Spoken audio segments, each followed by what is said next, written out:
Good morning. Today we are going to discuss about the microprocessor. We have to know what are the types of microprocessor. The microprocessor two types, that is 8085 and 8086. Now we are going to discuss about the 8086 processor. Here the microprocessor means you have to know it's the brain of the computer. So micro means a small device and processor is used to fetch the data to execute the data. So there is a difference between micro and processor. Micro means it's small, processor is used to fetch and executes the data. That is microprocessor, we are combined together.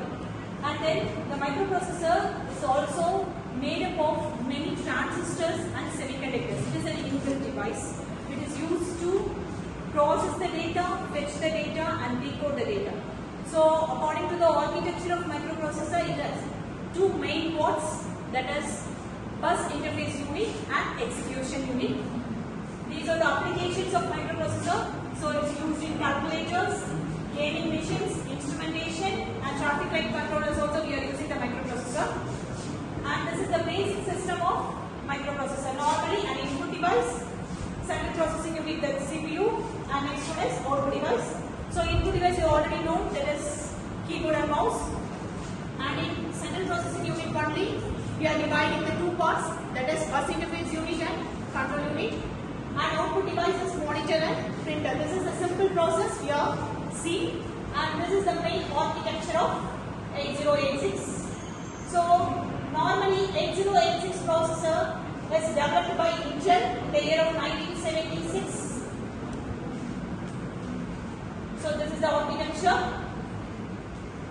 So it has two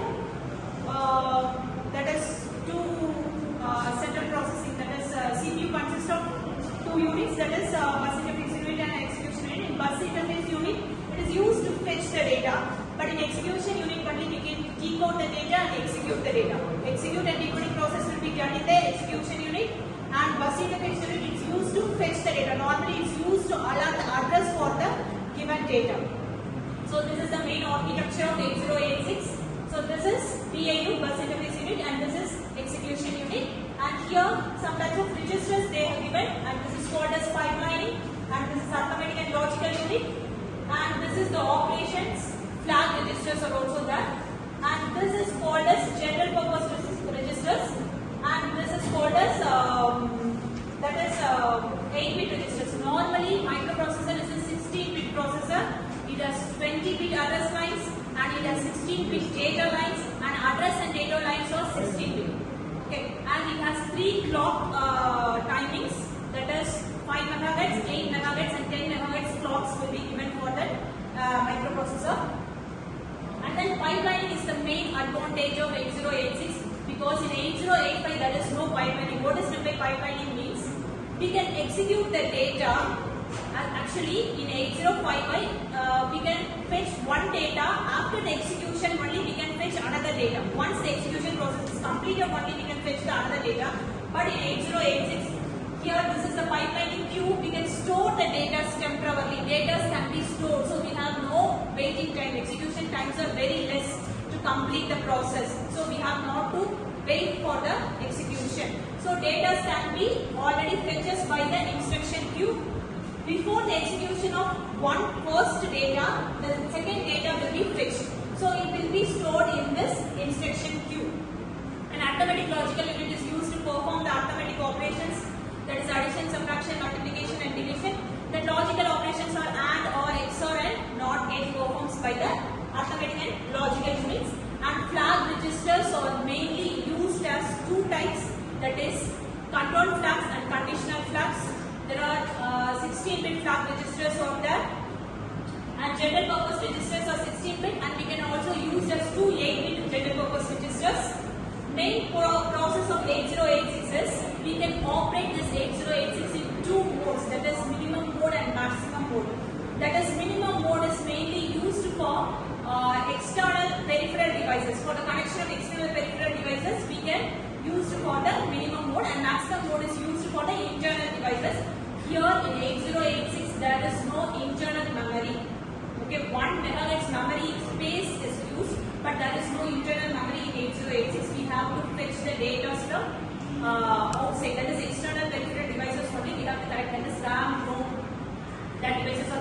the external devices. And then another thing is that that is it's used as stack pointer, code segment, external segment. These are used as segment register. You can say that segment register.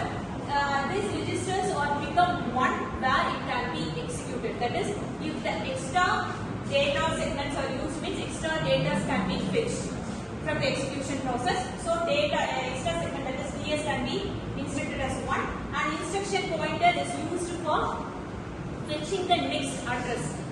So if your that is address and data buses, we have said that the 16-bit address and data buses, if the address buses are selected or data buses are selected, depending upon the address slash enable. If the address slash enable is 0, means data buses are selected. If the address slash enable is 1, means address buses will be selected. So both the address and data buses can be selected according to the address slash enable. ALE, address slash enable only depends upon the address or data buses, it can be selected. Normally it has 20 bus address buses and 16 data buses. Address and data buses are 16 address and data buses. And these are stack pointer, base pointer. These are called as execution unit. In execution unit, it becomes a stack pointer, base pointer, source index, and destination index.